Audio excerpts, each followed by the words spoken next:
Warning, we're going to a strip club.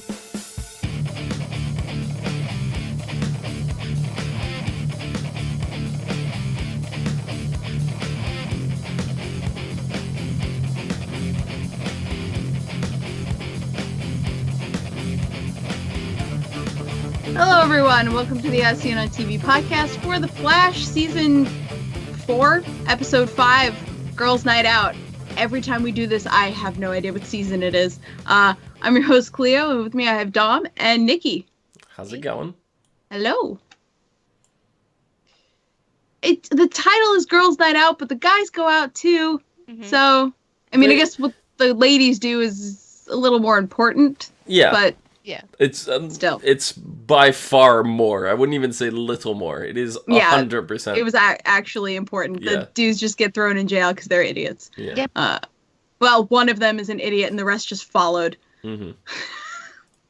Except for Harry, he got out clean somehow. Yeah, I don't know how, since he has the face of a mass murderer on this planet. So I really am not sure how that happened. You're right. That's what I was thinking. I was like, wait a second. Didn't we cover this? I think it was it was last season, right? With HR, didn't he have the tech or whatever for to change his face and everything? But there's no evidence that Harry is now using that technology. Yeah, there's no evidence that he's not, though. Yeah, but I feel like it would have been an offhand remark. Mm. Yeah. By now. Especially since they went out into public, and he walked nilly-willy into a freaking police station and got them all out. So, yeah, it's a little bit... I'm wondering what kind of stuff he's pulling, like... I'm just under the assumption that he's using that tech. They just didn't make a reference to it, because they've never made a reference to it again since that one episode.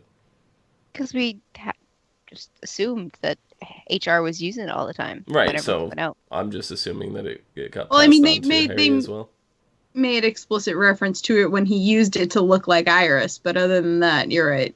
Yeah. That's my headcanon solution for it. So. Okay. I feel like they're going to have to address that. Mm. They might not, though. I've been wrong about that stuff before. But we start off and they're training Ralph. And he does the typical stretch thing you see in the comics where he stretches from his abdomen, and that's usually how you see him use his powers in the comics. Mm-hmm. It's kind of weird, like, seeing that. And especially Felicity walks in while that's happening. Yeah. And she's just like... I'm so happy to have Felicity here. Fantastic. Yeah. Just being her, like, awkward, overly talking, overreacting self. Oh, yeah. Was perfect. I can tell you right now why I love Felicity so much and why Nikki is sitting there shaking her head. No. She reminds me so much of Dr. Ian Malcolm from Jurassic Park. The way she, like... stutters over her words and stuff when she gets excited. Wait, who?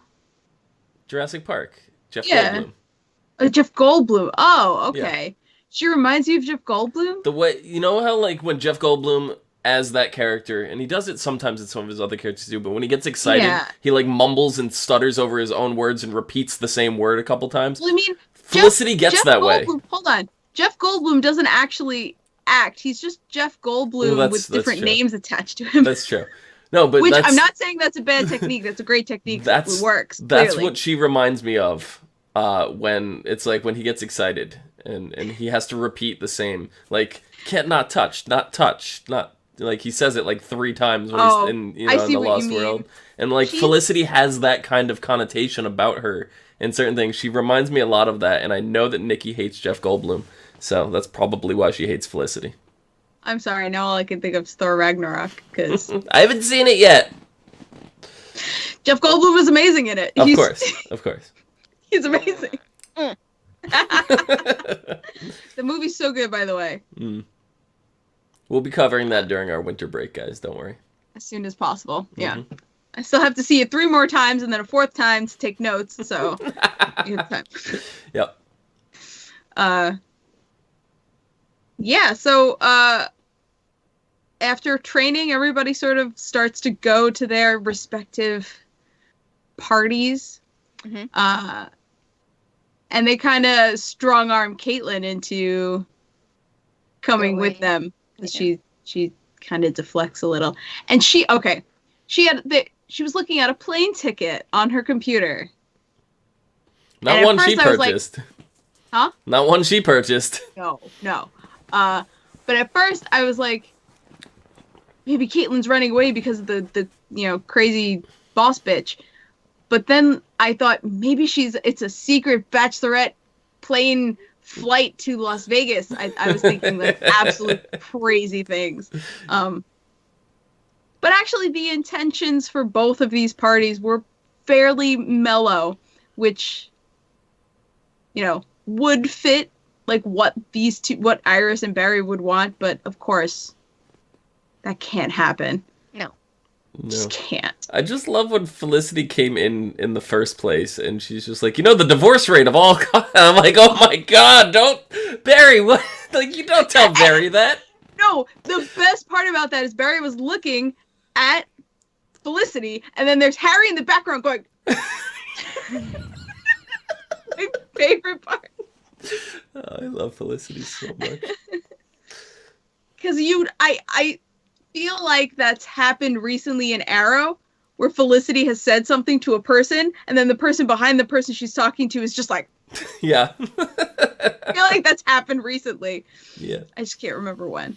But that probably happens a lot, the Felicity. She just talks and talks and talks. The thing is, like, I'm not a fan of Ray Palmer. And Felicity and Ray Palmer are very similar to me because they're stupid, dumb people. Or Stupid smart people. Yes. Yeah. Stupid, smart people. There you you go. Stupid, dumb people. Yeah. Stupid, dumb people. I can't even. Yeah. But I always say that about Ray. He's so smart, but he's so stupid. And the dumbest smart person ever. Yep. And Felicity's in the same bracket. So I just can't even with them. Like, Can't even. Yeah.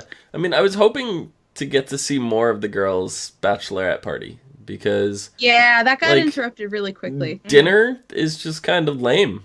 Like, I understand it's a part of, you like, even Barry and them had plans for dinner. But, like, you gotta have a little bit more than that to your party. Yeah, you need to have a couple stops. Yeah. Also, every single bachelorette party I have been to has had some sort of penis paraphernalia. Yeah. Yeah. That was sorely lacking in this bachelorette party. The cake, sometimes you get the cake pans, or the straws, I've seen the straws. One of my friends had a veil full of like sequin little dicks. Yeah. Giant blow up dicks. Balloon dicks, everything. Yeah. So I was missing the tiny penises. I am so glad I did not have a bachelorette party. I don't need any more dicks in my life.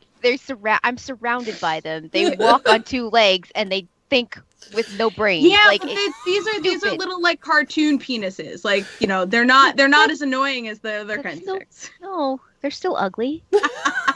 They're funny. Anyway,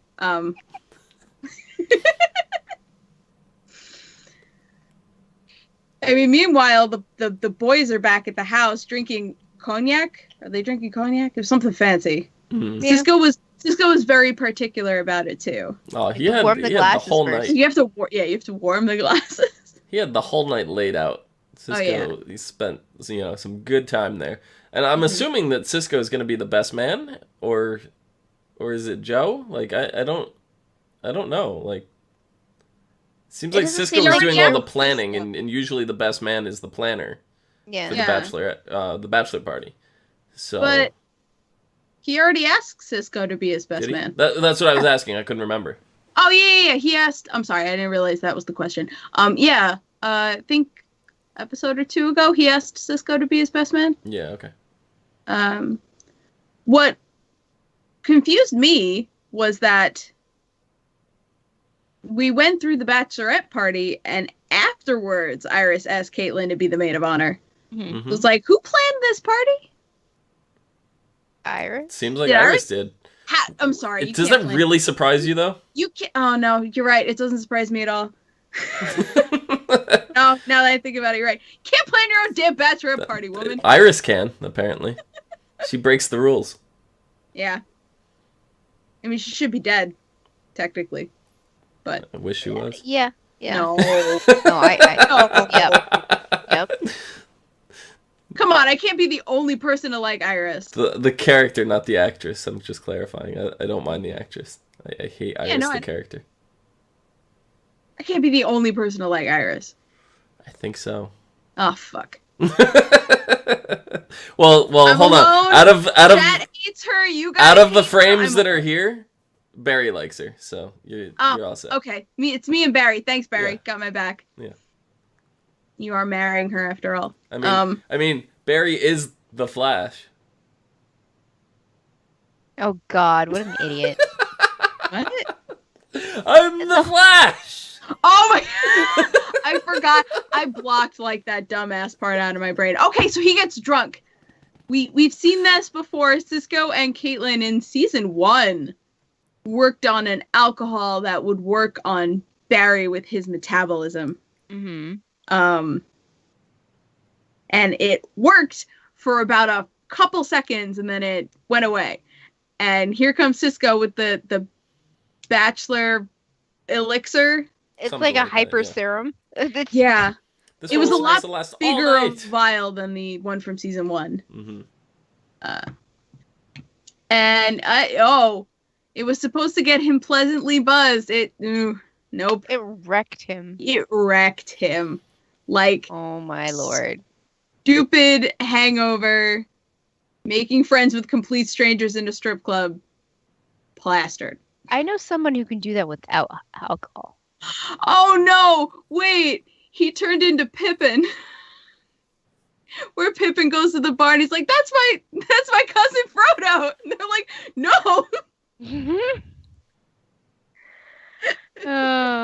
Who could that be, Nikki? I don't know. Someone tall and dead.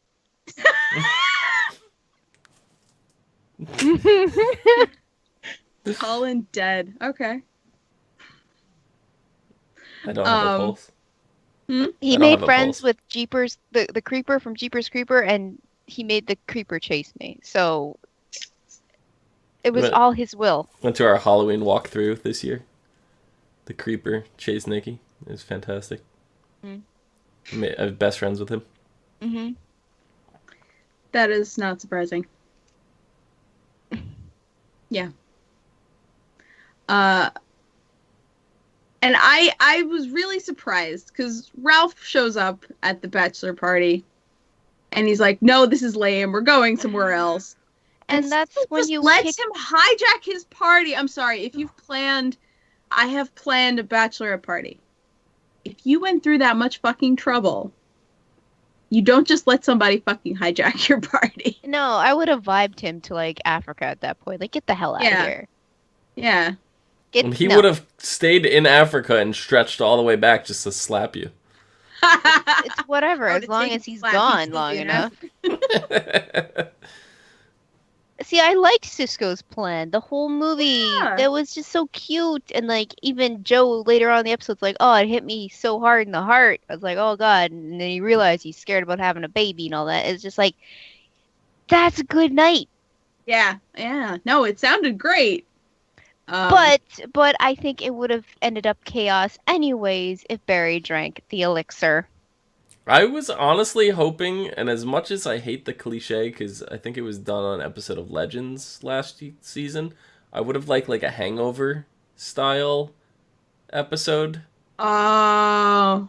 You know, like where Cisco made Barry drink and they couldn't remember anything that happened during the party and they're like piecing the night together. I think that would have been a cooler theme here for them because their plot didn't really matter too much, to be honest. Yeah, but I think that would have worked. It's hard to say because it's about the girls' night out. Right. Their stuff is more important. Mm-hmm. So having it I think that would have been too confusing to cut back and forth between. I mean, if it was all about the bachelor party, that would have been fine. Yeah. But since it was split, they couldn't do something like that. They could have just not shown anything from the bachelor party and then just had Barry been, like, trying to get a hold of him. Couldn't, like, I have no idea what happened in the next episode. Do, like, the piece together the night before kind of deal, you know? But I'm not going to remember his name, but I'm just going to call him Stretch. How he grabbed... Who? Ralph Dibney. Stretch. How he grabbed the money off the table. Oh my god. He was pickpocketing. His arm was laying on the guy's shoulder, and then it was his hand just flopping around the table. How could you not notice that? Well, no, I mean, they did notice, because that's what starts the fight. Mm-hmm. But Barry started crying over how good the chicken wings were. I love chicken wings. I have been that drunk before. I have cried over absolutely nothing, and I have enjoyed a terrible meal that I probably shouldn't have enjoyed. You have not been drunk until you've eaten something that you didn't enjoy and loved it. Yes. Oh, I have. And / cried over nothing. Best burger of my life was Burger King. That's drunk. That is drunk for you. And so hungry that when I finally ate it, I don't know if I weeped. I think I just was so happy I was eating food. I was like, this is the best burger I've ever had. And it was not. But it didn't matter. I've obviously never been that drunk. I'm glad.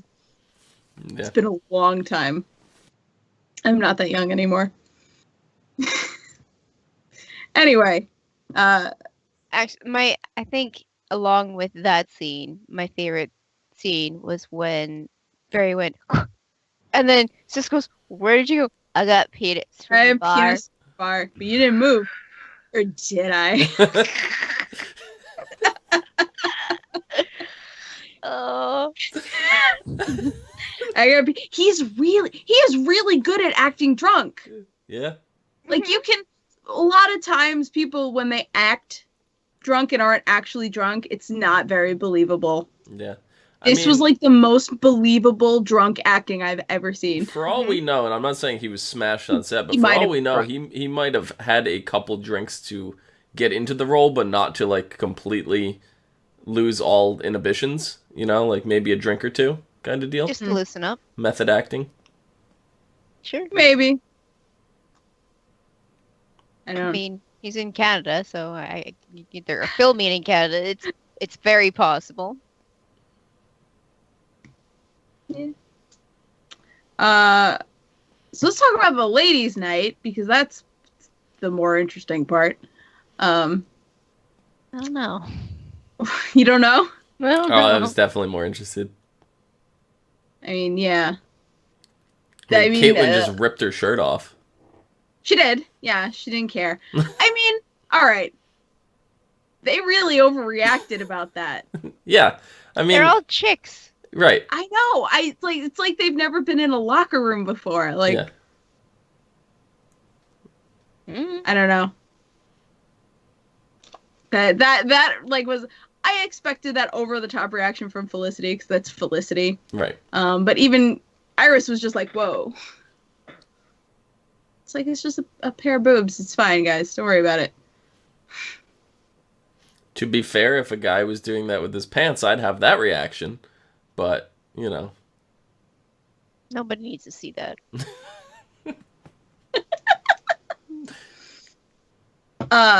We got to know a little bit more about Norvok. Norvok? Yeah, I think that's his name. The fuck? He's got a tentacle coming out of his eye socket? Like a Demogorgon thing. I was like, what the fuck? I mean, we've seen some weird shit on this show. Yeah. That's the weirdest. That is the weirdest. Yeah. I mean, I love how it just sits there and it holds the glass eye. You know, like, that's cool. But when it popped out and it went in his in I think it was Felicity's champagne, and it started like fizzling. I thought it was like some kind of acid or like some chemical that was gonna come out and like knock them all out or something. I didn't know what the hell was going on with it. No, that's just how champagne reacts. You drop anything in champagne, it bubbles. That's just champagne. Champagne. Yeah. Okay. This is just how that works. But he's weird. He's a weird guy. Yeah. Well, Lee says Felicity said you're basically the Hulk.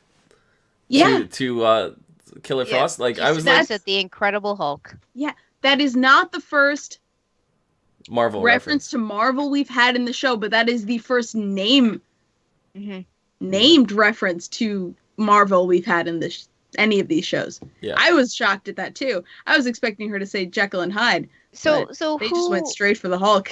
It was, I can't remember who mentioned it. It was like, I think a couple seasons ago, where their headcanon is DC Universe reads Marvel Comics and Marvel Comics read DC. That's my headcanon. Okay. Maybe that's exactly the case. Yeah, they probably have the comics. Yeah. Yep. Because I believe the two companies are not at war anymore. No. They used to be. Like when they first existed. There's still an element of like it's not a race anymore because like both are pretty established in they're still competitors. TV. So yeah, they are competitors, but they've done crossovers too. In the distant past, they haven't done crossovers like that since the 90s. Yeah, no, early I know. 2000s. But still, they've done them in the past, so they can't. They can't be that at war with each other if they've done crossovers, you know. Mm-hmm. But you're right. They're still competitors, but there isn't that like beat you to the top sort of thing anymore. And Red Bandit in chat says Arrow referenced Black Widow during the last episode. So I think that was more of a reference to the spider because the spider kills the males of the. A Black Widow is a woman who kills her husband. Yeah, I think that's the Black Widow he was referring to. Okay. Because she killed the guy she was boning. Mm-hmm.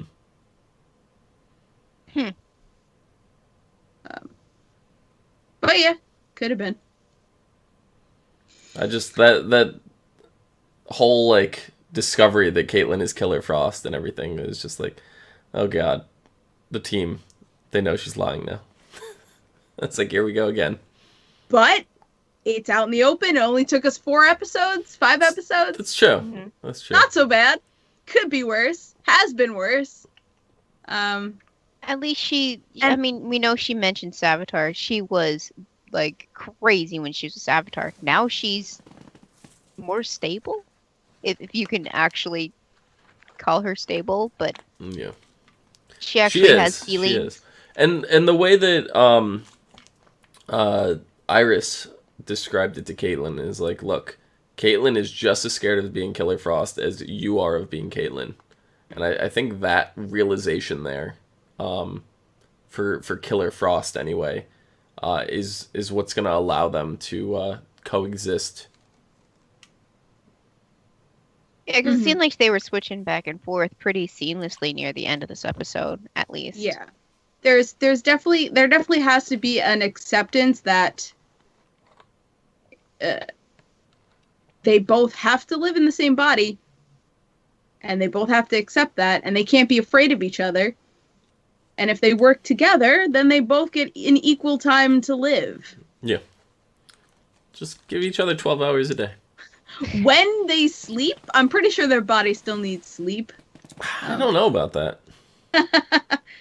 You are a walking testament to the opposite. No, because I feel like whenever Killer Frost took over Caitlin, you notice Caitlin's cuts and wounds and stuff were not there. That's right, because Killer Frost has a healing factor. Right, but as soon as she turned back into Caitlin, she still had the wounds. Yeah. So I feel like it's almost two different entities physically coming out. It's not just the hair changing and stuff like that. So I feel like the body is actually in rest when the opposite is in play. But I just want to know what happens now. Like, Caitlyn becomes Killer Frost every night when she goes to bed? I don't know. I don't know if it works. She said, when I go to sleep. Yeah, I don't know. I guess without the device. That's what happens. Yeah. Which isn't a real problem anymore because they're kind of learning to live together. Right. Mm-hmm. Or work together, too. And Iris breathed the ice. That was pretty cool. We haven't really seen her do that before. Yeah, Caitlyn, that's how, like, wow, that was crazy. Like, maybe the frost powers will eventually just meld into Caitlyn instead of having her transform to Killer Frost all the time. Mm. I don't know. I like the transformation. I do too. It reminds me of, like, the Power Rangers or something. It's morphin' time. Like the Hulk. Except less ripped clothing. Like Spider-Man. She kind of stays the same size. Spider-Man doesn't transform. I know. That was the joke.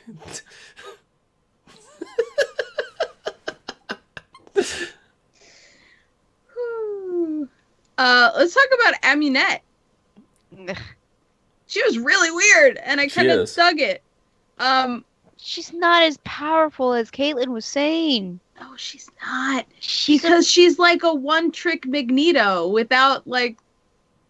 I mean, I guess she runs a criminal empire, and that's probably... Now, my question is, has she been running the criminal empire with powers all this time?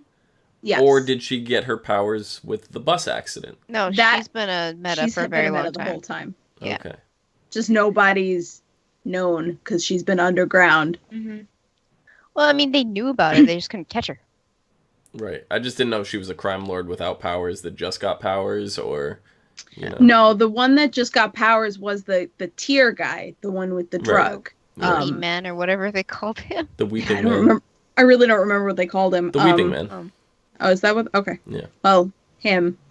And that is not what I expected when the next time on, the synopsis said drugs. Like, we were talking, we thought it was going to be like a different Vertigo or something. No, it's just a guy's tears. So, I mean, I saw the character, and to me, he looked like he was a junkie before the whole meta accident happened. Yep. Which is probably why he weeps drugs out of his eyeballs. Probably. It just seems like a very ineffective way to mine his tears is to just punch him in the gut or kick him in the gut and get one tear. Like, granted, it was to show both times they did it was to show like an example sample kind of deal, but it just feels like a very inefficient way to farm him of his drug-filled tears. Make him watch Homeward Bound, where the cat goes over the waterfall over and over again, or something. Something sad. Over and over again. Well, I feel like or you show something or just show him the over and Lion over, King. it loses it. Just show him the Lion King. Lion King. Scar dying, just very traumatic. You mean Mufasa? No, Scar. I mean, I will not deny that was pretty traumatic. Like, the hyenas just eat him. Sorry, spoilers for if you haven't seen the fucking Lion King. Then Ozza and Wenya your way out of here. Oh, Jesus. Yeah. But no, she's Amunet's got, clearly she can control metal. That's her thing. Yeah. All she does is carry around a bucket full of sharp metal pieces that she makes a gauntlet out of. Over and over and over. It's a bucket. She carries around a bucket. It's pathetic. I know. I'm actually wondering if it was like a full like metal gauntlet that she shattered, because it fits together too perfectly. I feel like it was only that type of metal alloy she could control.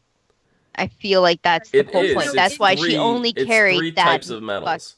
Yes. They mentioned that's the reason why she carried that one bucket around, because she couldn't control, and which makes her even worse because she's not that powerful. Like, but even so, even if you can only control the metals you have in that bucket, to every time make the same metal gauntlet and have it be so, I mean, not ineffectual, because it worked. She killed the cops. mm-hmm. But I don't know. She was not as menacing as I thought she'd be, but she was very entertaining. She had a bit of charisma to her. Yeah, she did. Her accent changed. Like, she had like 3 different accents. Oh, I know. I don't know. I wasn't a fan. I don't know. I liked her. I did not like her power. Maybe that's it. It was just her power. It seemed really yeah. Is the Caitlyn and everybody else like, oh, she's so powerful. Oh God. And then she does her thing, and I'm like, what? She gets away in the end, and she threatens Caitlyn, so I'm hoping she comes back and it's gonna be bigger and better. You know, like she's gonna make the full on Megazord. Yeah. Back with a bigger bucket.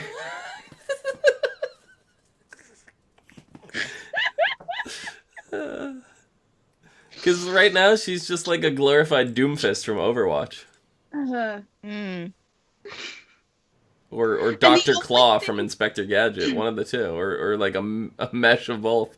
I can see her just like the claw levitating and like walking around talking to people. You know?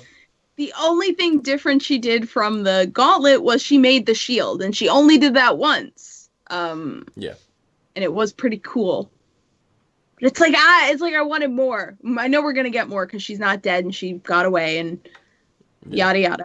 But see, Red Bandit says, with powers like that, you can make yourself a suit of armor. Exactly. What good is that against frost? I mean, metal is a good conductor of cold. You're gonna freeze in that armor. Your skin is gonna stick to that armor. It's gonna be like when you stick your tongue to a frozen pole at wintertime. Except your whole body. I've never done that. Well, you haven't experienced a good childhood then, because I'm sure almost every child has done that at least once, except for you. Not if that child has seen A Christmas Story. Or Dumb and Dumber. Or they saw A Christmas Story and didn't think it would work and then tried it. Mine was a triple dog dare. I had to do it. I had to. Oh, I see. No, you see, I saw A Christmas Story and then I was like, I'm never licking a pole ever. See, I saw Dumb and Dumber. Oh, yeah. Elastic tongue when it ripped it way back, remember? When they went skiing? Yeah. Yeah. Mm-hmm. Awesome. Yeah, I don't know. And Caitlyn was really afraid of her, so I don't know. Frost was really afraid of her. Yeah. It has to do a lot with like not having the motivation to fight and having like that reason. Like she had a whole bunch, even as Frost, everybody was like, okay, yeah, I support you. Even Cecile, who was like, okay, I remember you kidnapping me and hurting me, but okay, I'm still here. I get it. Caitlyn's under there, kind of, you know. Yeah, so like having this support system, you know, made her feel stronger, and then also coming to grips that her and Caitlyn are like a cohesive object now, like they are one person, made her a stronger, made her power stronger, made her a stronger person. Yeah. Mm-hmm. Yep. But speaking of Cecile, what's up with her daughter? Who was feminism? Yeah. Yeah. I don't well, think... she says she was doing it for a novel she's writing, a book she's writing about the female experience, which stripping is women strip. That's part of the female experience. Well, then she also confessed to Joe at the end of the episode she was doing it for a little bit more than that. And she probably makes bank. Yeah, I would assume that's another reason. Yeah, Money. So she might have had fun. I know. She's gonna talk to her mom about it in the morning. They're going to breakfast, so I'm sure we'll hear all about that next episode. I'm sure that'll go really well. Maybe it will. It might. No, it might. It might. Cecile seems pretty down to earth. Yeah. Yeah. Just get rid of all her jazz records. Oh God, no. She's pretty down to earth. Mm-hmm. I like how she craved Big Belly Burger. Mm-hmm. There has been a bag of Big Belly Burger in like every episode this season. I'm okay with that. I wish Big Belly Burger was a real thing. I think I mentioned it not too long ago that they need to make a theme park that literally has Big Belly Burger in it with Jitters and, you know, all the other places in the DC universe, like in the CWDC universe. They need a theme park that's just that. Or and DC could just franchise out some new fast food chains. Okay. Can you imagine, like, popping up next to Burger Kings or Big Belly Burgers?